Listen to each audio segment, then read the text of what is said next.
2022 September, uliza wale ambao wanauza kwa supermarket unga wa mahindi kilo 2 ulikuwa unagharimu shilingi 230, 240, 250.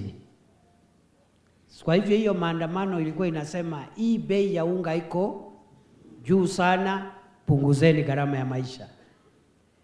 Na tukawahakikishia kwamba ilikuwa kwa manifesto yetu. Sisi wenyewe tukikampeni tulikuwa tunasema bei ya unga iko juu, tungetaka tukichaguliwa tuiteremshe. Kupitia sera ya serikali hii, tukasema moja ya kile kinasababisha bei ya unga ifike 250, 240 kilo 2 ni kwa sababu ya bei ya juu ya fertilizer. Ndio tukaweka pesa ya serikali ya kupunguzia mwananchi mzigo wa bei ya fertilizer. 2022 fertilizer ilikuwa 6,700 or even 7,000 kwa mfuko moja wa fertilizer. Tumeipunguza, imefika 2,500. Na hiyo kupunguza bei ya fertilizer kutoka 7,000 mpaka 2,500. Na bidii yenu kama wakulima. Naye Mwenyezi Mungu akatupatia mvua. Mambo haya yamesababisha bei ya unga ambayo ilikuwa 230, 240, 250 ipungue. Sasa iko range ya 150, lakini tuko na nia ya kuipunguza hata zaidi, ikuje 100 kwenda chini. Kwa sababu kwa watu matajiri unga hata ikitoka shilingi 500 ama 1,000 watanunua tu, lakini kwa mwananchi wa kawaida kupunguza hiyo bei hata kwa shilingi 20, 30, 40 iko na maana sana, kwa sababu watoto hawatalala njaa. Nema kana tema. Nema. Kwa hivyo hiyo mambo ya kupunguza bei ya unga, pia petroli vile vile ilikuwa juu, ilikuwa 217 lita moja ya petroli. Na unajua petroli ikiwa juu, ile gharama mtu analipa kwenda kutoka mahali moja kwenda mahali pengine inakuwa juu. Tumeidhibiti kati ya September 2022 na sasa.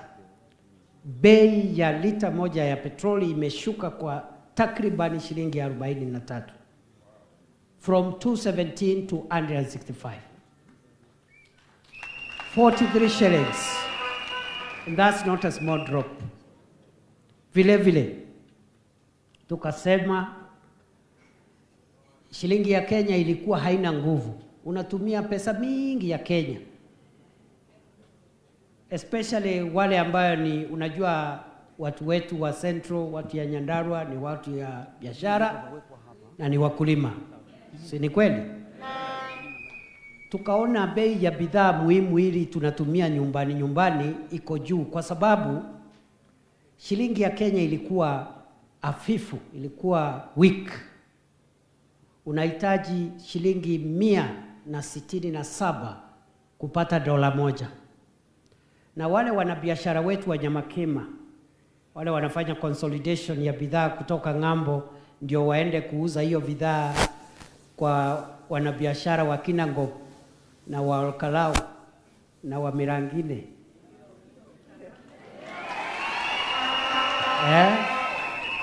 Na wa Jororok. Si ndio? Na wa Shamata. Si namna hiyo?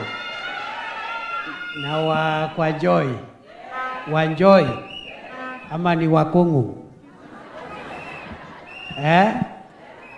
Ama ni wapi? Kipipiri, Mawingu. Sasa kama shilingi ya Kenya haina nguvu. Kupata container moja ya ile mali, mwanabiashara ule ako pale Nyamakima anahitaji pesa mingi ya Kenya kuleta container moja. Na akitumia pesa mingi ya Kenya ndio apate dola ya kulipa bidhaa kutoka China. Bei ile wananchi watapata hiyo bidhaa kule Nyandarua mashinani itakuwa juu, kwa sababu mwenye kuleta kutoka nje ametumia shilingi mingi ya Kenya ndio apate dola ya kununua bidhaa kutoka nje. Ndio. Kwa hivyo tukang'ang'ana, serikali sasa imedhibiti nguvu ya shilingi ya Kenya. For the last 1 year, mwaka sasa umepita, dola ya Kenya imetoka kule ilikuwa 167, shilingi ya Kenya imetoka mahali ilikuwa 167 per $1, sasa ni 127, 128, 129 shillings per dollar. Hiyo inamaanisha ya kwamba gharama ya maisha itashuka kidogo, itakuwa afadhali kwa sababu bei itadhibitika. Niseme vile vile. Asante. Niseme vile vile. 2022 maziwa yetu ilikuwa inanunuliwa shilingi 27, 32, 33. Again, kupitia ile sera ya serikali imepanda kidogo. KCC sasa inanunua na 50, lakini tunataka tuisongeshe ipande hata zaidi.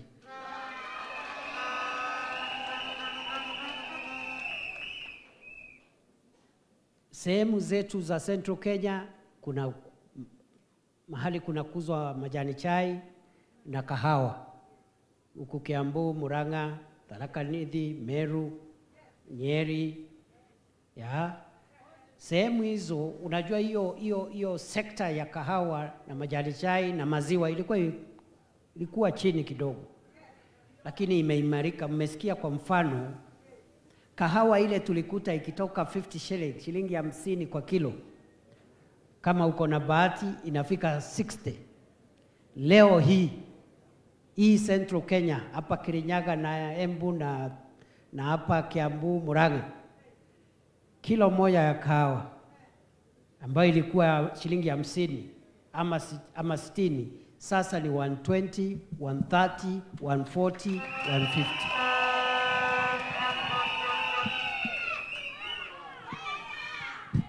Wera si wera. Ni wera si wera. Kwa hivyo kazi ya kusukuma uchumi ndio kazi ambayo tulikuwa tumeshughulikia kwa miaka 2 ambayo imepita, na tunaendelea na hiyo kazi kwa sababu tungetaka maziwa ipande hata zaidi, kahawa ipande hata zaidi, majani chai ipande hata zaidi. Majani chai tuliikuta ikiwa shilingi 44. Sasa imefika average price ya shilingi 64. Tunataka tuisongeshe ipike 100 na ipande ikipanda.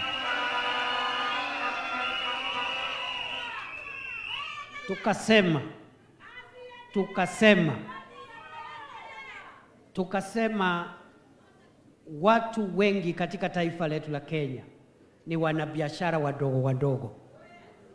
Kwa mama mboga, iko watu ya bodaboda, iko watu wachuuzi wanauza vitu rejareja. Watu wengi wa Kenya wanapata riziki yao kupitia biashara ndogo. Kama sio biashara ndogo ni wakulima. Nego kana tegu. Si hapo ndio tunapata mkate wa kila siku? Aidha mtu ni mkulima ama ni mwanabiashara. Na sana Central area, Central Kenya, biashara, watu wengi ni mahasla, watu ya kutafuta. Tukasema kwa muda mrefu wanabiashara wale wadogo wanafanya biashara yao uko nje wanapigwa na jua, wanapigwa na mvua, wanapigwa na vumbi, wengine wako kando ya barabara wanahatarisha maisha yao kwa magari. Tukasema hii serikali ya bottom up itajenga masoko ya kisasa. Si ni kweli? Mahali hata kama wewe biashara yako ni kidogo, kuwe na heshima mahali unafanyia kazi.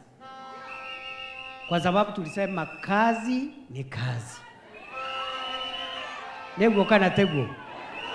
Siwera ni wera. Siwera ni wera.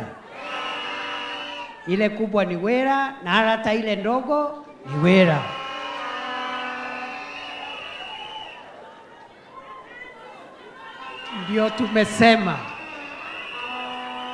Ndio tumesema katika nchi ya Kenya saa hii tunapoongea, kuna masoko inajengwa, masoko 400 katika taifa la Kenya. Pale Nyandarua, mimi nimetoka Nyandarua I think the last week. Si mimi nilikuwa area? Si nilikuwa area? Hata next week narudi area tena.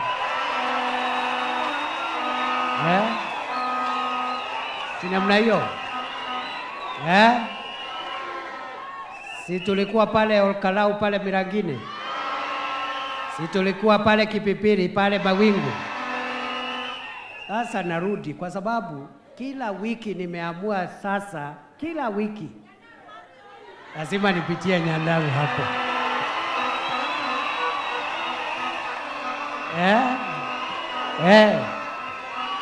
Yes. Kwa sababu tukuje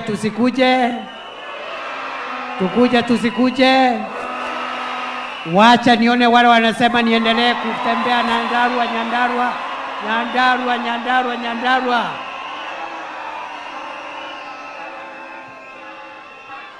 Ati kuna watu walikuwa wanawaharibia jina.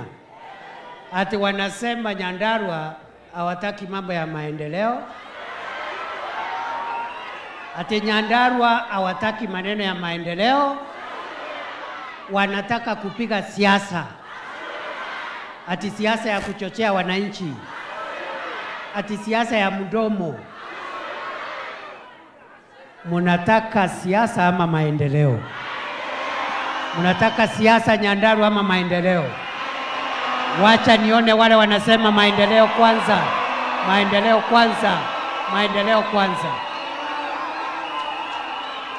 Thank you.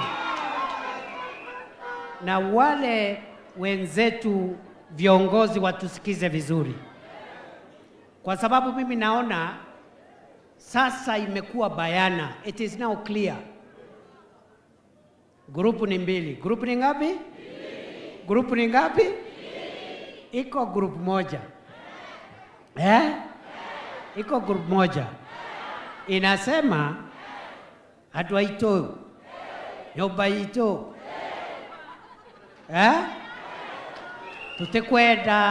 Tutirenda maendeleo. Turenda siasa. Ati kuna grupu imesema ati sisi hatuna haja na barabara, hatuna haja na masoko, hatuna haja na stima, hatuna haja na maji, hatuna haja na bei ya maziwa, hatuna haja na bei ya kahawa. Ati wanataka tupige siasa Jumatatu, Jumanne, Jumatano, Alhamisi, Jumaa, Jumamosi na Jumapili. Sio ni group moja? Sio ni group moja? Nakuja wanachochea wananchi, wanawaweka mori, kuchochea, wanaenda. Hajasaidia na chochote, hajasukuma barabara, hajasukuma maji, na wengine ni watu wamechaguliwa. Kazi ya mtu amechaguliwa ni kuchochea wananchi ama ni kuwatafutia maendeleo? Ni kuwatafutia maendeleo. So grupu ni mbili, kuna grupu ya siasa na uchochezi na kuongea tu kwa mdomo, na kuna grupu ambaye ingine tumesema liwe liwalo, liwe liwalo, liwe liwalo, mchana usiku, mbele nyuma, kushoto kulia, juu chini, kazi kwanza, siasa baadaye. Kazi kwanza, kazi kwanza. Na wale wanatusikiza watusikize vizuri. Sisi ni wanasiasa kama nyinyi. Msidhani sisi sio wanasiasa, na tunajua kuomba kura. Wacheni madharau. Tunajua kuomba kura. Si namna hiyo? Si ndio? Lakini pia tunajua kiongozi mzuri anaanza na maslahi ya wananchi kwanza. Anasukuma barabara, anasukuma stima, anasukuma maji, bei ya maziwa, bei ya viazi, kwa sababu kila jambo iko na wakati wake. Ukichaguliwa unasukuma kazi, alafu wakati wa campaign ukifika unatoa koti, unatoa tai, unavaa t-shirt na kofia, unaenda kiwanja kuomba kura. Na vile vile tunajua ya kwamba katika mambo ya siasa mwananchi siku hizi anataka kusikia wewe kama kiongozi. Wakati umekuwa mbunge, wakati umekuwa MCA, umekuwa governor, senator, ama hata rais wetu, umefanya nini siku ile umekuwa kwa ofisi? Kwa hivyo mimi najua uko siku ya campaign mutaniuliza maswali. Si mutaniuliza maswali? Niambie wewe naibu wa rais, wewe mkiwa na rais, mulifanya nini miaka mmekuwa kwa ofisi? Si namna hii?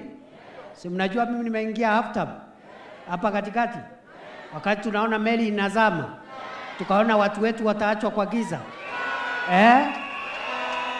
Kwa sababu hii kazi tulipaswa tuanze hii kazi siku ya kwanza. Lakini tumepoteza miaka miwili tukizozana, tukivutana, tukipengana sisi wenyewe. Serikali haijipingi yenyewe. Wenye kupinga serikali ni upinzani. Neguo kana teguo.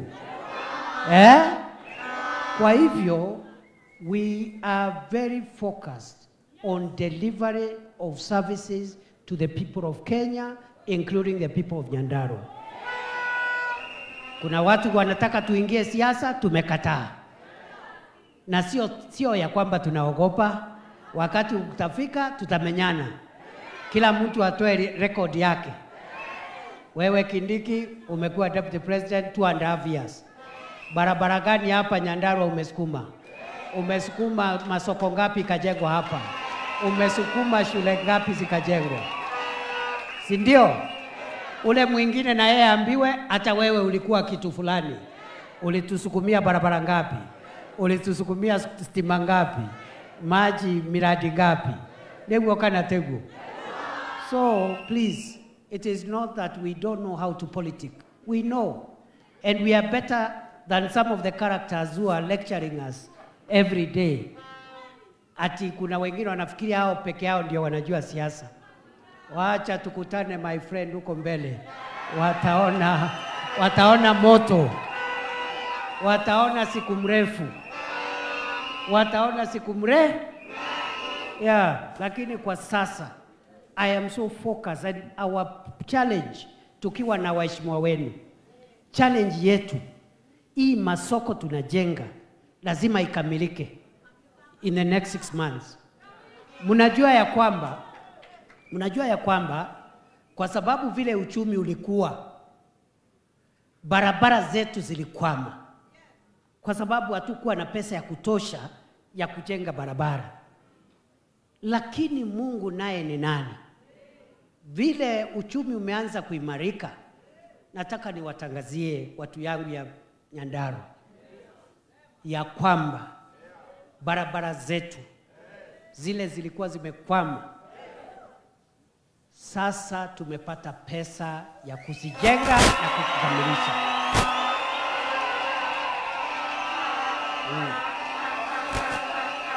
Yes. Now we have resources to finish and complete those road projects. Contractor wengine wameanza kurudi. We started paying contractors now. Wameanza kurudi, wale hawajarudi wako njiani. Mimi nitawafuata huko kuhakikisha kwamba wamefika na kazi imeanza kusonga.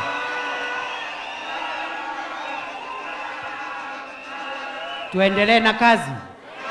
Tuendelee na wera. Kwa sababu nikiwa mmoja wenu na nikiwa deputy president, kazi yangu ni kujua ya kwamba pale Nyandarua kuna barabara serikali imeahidi. Rais ametangaza barabara fulani. Rais ametangaza soko fulani. Rais ametangaza ile stima itaongezewa pale.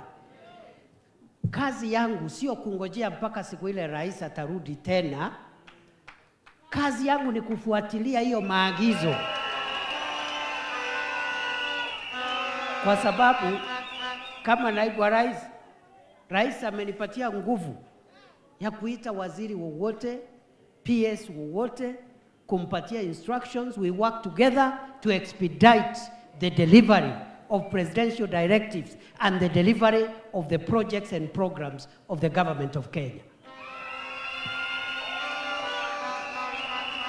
Sasa itakuwaje nyinyi ni viongozi kutoka mashinani mumekuja kwa deputy president? Muko na shida za barabara, muko na shida ya mambo ya maziwa, muko na shida ya stima. Alafu mimi naanza kulalamika kama nyinyi. How is that possible? It's not. Na kazi yangu na sisi wenzetu ambao tuko kwa serikali ni kuharakisha ile imeanza, na ile bado haijaanza tutafute ianze, ndio kazi isonge namna hiyo. Mmenisikia watu yangu ya Nyandarua? So mimi leo nataka tu tukubaliane. Mimi almost every week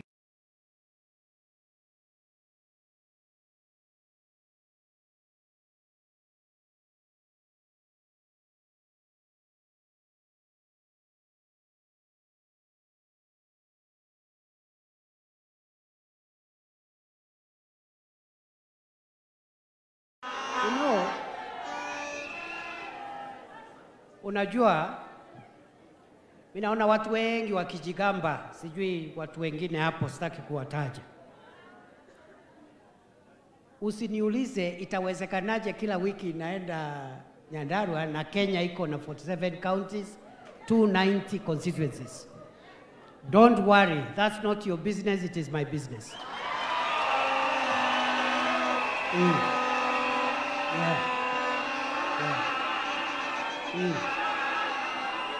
Ndio, si namna hiyo.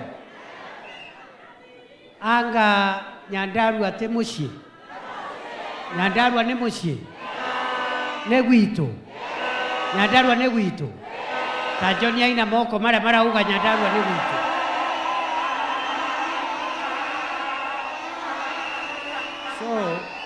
So nyinyi wabunge na MCS munitengenezee roster. Unajua vile tumefundishwa kazi na rais. One day you can cover 5 counties. Si namna hiyo? Si niko hapa na nyinyi? Si nimemaliza mkutano ya cabinet? Si niko hapa na nyinyi? Si naenda Naivasha saa hii? Si nitatoka Naivasha niende mahali ingine? So ukisikia watu wakisema time haitoshi, ni vile they are not working. So mukitoka hapa muniambie next week kama ni Ndaragwa ama Oljororok ama ni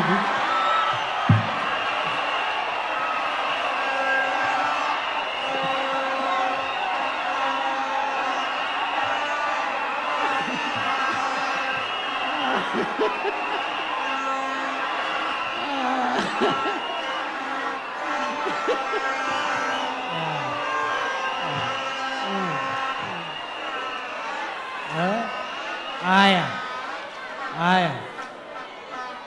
Tuchape kazi ya maendeleo.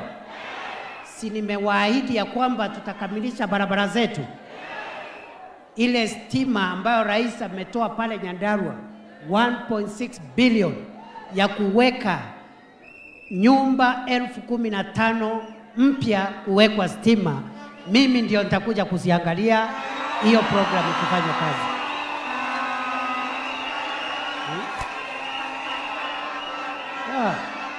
There's a lot of work. You will see me supervising electricity projects, supervising road projects, supervising all the other projects, because that is the only way I can be defined as the principal assistant to the president. Si namna hiyo? Na sio Nyandarua peke yake. County 47 za Kenya. Kwa hivyo mimi sitaki kuongea sana. Mimi today I just wanted to say tukutane ground. Tukutane wapi? Sio hapa. Hapa mumekuja courtesy call kuona Deputy President mahali anakaa, ndio nikikuja ground muwe mnajua mahali ninatoka. Si namna hiyo? And I want to assure you, I will not let you down. I want to assure you, Nyandarua is a priority because it is one of the counties that has been left behind in certain areas of development.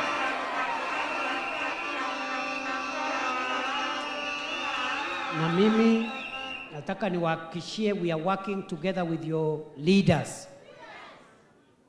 Si namna hiyo? Wapi nduru ya Mama Faith Gitau ambaye ni mama yetu?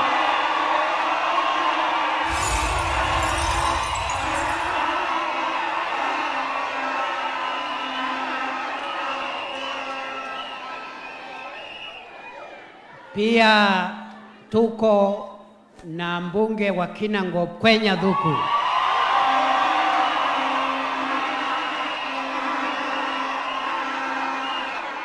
Pia tuko na mbunge wetu wa Oljororok Mushira. Pia tuko na mbunge wa Ndaragwa,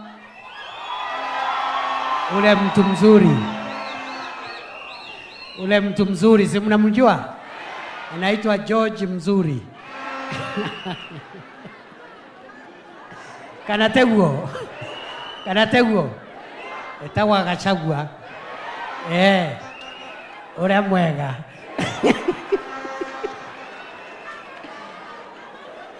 Pia vile tuko na waheshimiwa ambao wamekuja, ndio mjue ya kwamba sisi kama taifa tuko taifa moja.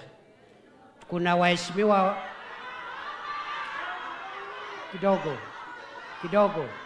Pole, kwanza kabisa tuko na apology ya David Kiarao. David Kiarao ni mbunge wetu wa Olkalau. Na mimi last week nilikuwa pale kwake, ameomba apology, ako safarini ya kikazi. So we are okay. Sasa nilikuwa nasema tuko na wabunge ambao tunaenda nao huko Naivasha. Mmoja anaitwa Mheshimiwa Vincent Musyoka Kawaya, mbunge wa Mwala. Wapi makofi ya Mheshimiwa Musyoka? Pia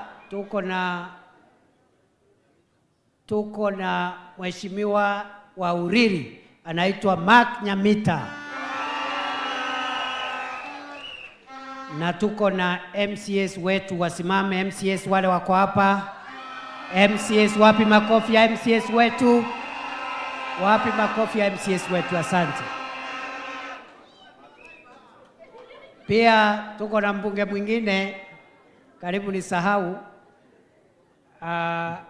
Tuko na mbunge wa kule Chuka Igamba Ng'ombe, anaitwa Patrick Munene.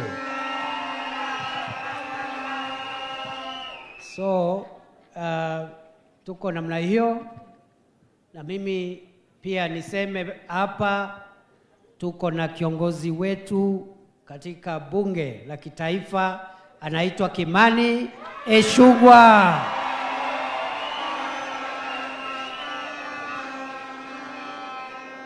Na kwa sababu leo mmejua mahali Deputy President anaishi, mimi nataka nikomee hapo, niwahakikishia kwamba I am your number one supporter, your number one defender.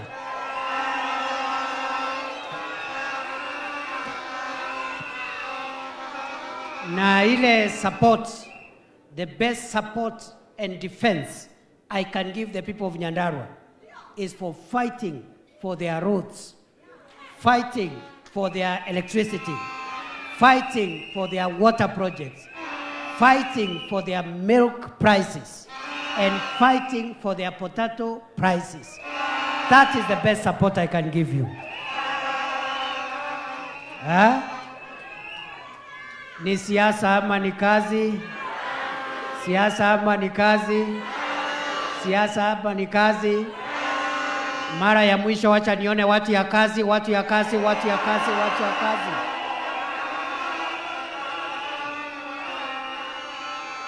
Ya mwisho ndio tusalamiwe na viongozi wale wengine kidogo kidogo.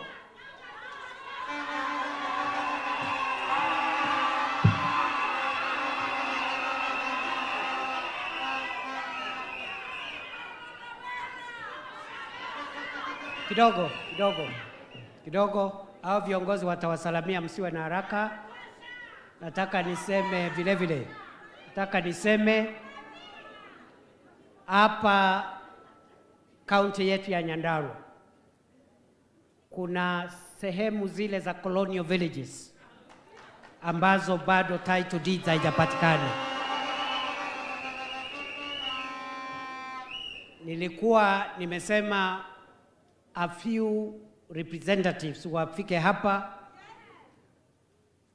ndio niwahakikishie mbele ya huu umati ya kwamba hii serikali ndio serikali ambaye inaenda kushughulikia na kumaliza katika wiki chache zijazo shida ya title deeds ya colonial villages zetu za Nyandarua. Nimeongea na wizara ya ardhi. Unajua wizara ya ardhi, nimeongea na waziri Alice Muthoni Wahome.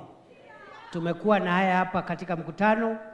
Ameniambia process imeanza, na nimemwambia anipatie tarehe ile nitakuja kupeana title deeds kule ground za colonial villages. So we will give you the title deeds. We are going to send the lands people on the ground, and in a few